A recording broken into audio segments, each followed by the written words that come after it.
जिल्हा परिषदेच्या शालेय पोषण आहारात स्वयंपाकी आणि मदतनीसांना दिल्या जाणाऱ्या मानधन वाटपात झालेला अपहार तूच केला आहेस, तो मान्य कर, अन्यथा तुला विनयभंगाच्या गुन्ह्यात अडकवू असं धमकावून 14 एप्रिल रोजी लेखाधिकारी दीपक पाटील याला मारहाण केल्याचा प्रकार राजारामपुरीत घडला होता। या प्रकरणी राजारामपुरी पोलिसात गुन्हा दाखल झाल्यानंतर हा अपहार चव्हाट्यावर आला होता।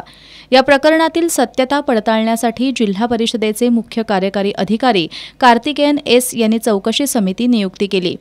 चौकशी समितीच्या अहवालानुसार शालेय पोषण आहारासाठी काम करणारे स्वयंपाकी मदतनीसांना 28,89,340 रुपयांचं मानधन चुकीच्या पद्धतीनं वाटप करून अपहार केल्याचं लक्षात आलं।